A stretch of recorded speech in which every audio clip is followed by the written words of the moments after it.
एक नगर में सूरज सिंह नाम का राजा राज करता था। राजपाट उसे विरासत में मिला था। राजा दिन रात अपने ऐशो आराम में लगा रहता था, जिसके कारण उसके मंत्री उसका खजाना धीरे धीरे खाली कर रहे थे। राजा को इसके बारे में कुछ पता नहीं था। राजा के एक पिता के पुराने रसोइये पांडुरंग, जो बहुत ईमानदार थे, वे इस बात से बहुत दुखी थे कि कैसे इस नगर को बर्बाद होने से बचाया जाए।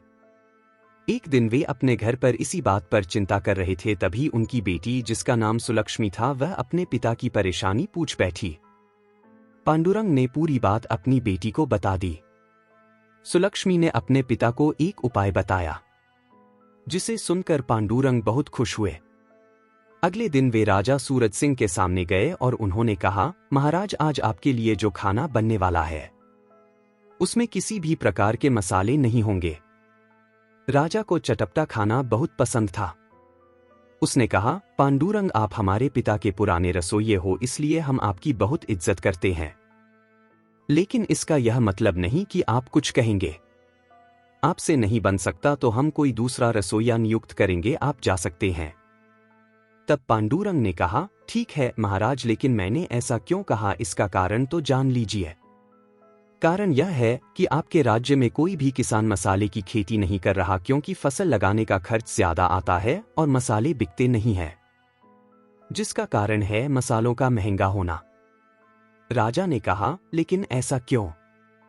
पांडुरंग ने जवाब दिया, महाराज, हमारे राज्य में जनता को भोजन तक नहीं मिलता तो उसमें वे मसाले कहां से डालेंगे? जो भी मसाले पैदा होते वे राजमहल में चले जाते हैं, या फिर आपके मंत्रियों के घर, जो कि बिना पैसे दिए मसाले ले जाते हैं।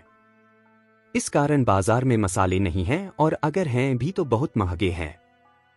राजा ने कहा, लेकिन जनता इतनी गरीब क्यों है?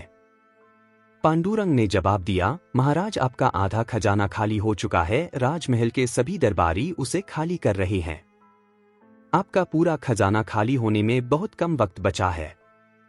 अभी तो मसाले बंद हो रहे हैं, आगे खाना भी बंद हो जाएगा। राजा को अक्ल आ गई। उसने कहा, पांडुरंग जी, आज से आप मेरे महामंत्री और कोषाध्यक्ष रहेंगे। सभी मंत्रियों को फांसी पर लटका दीजिए। यह सुनकर सभी मंत्री राजा से माफी मांगने लगे। तब पांडुरंग ने कहा, महाराज, इन्हें एक मौका दीजिए, ये अपना काम सही से करे, नहीं तो सजा मिलेगी। राजा ने पांडुरंग को सारा कार्यभार संभलवा दिया।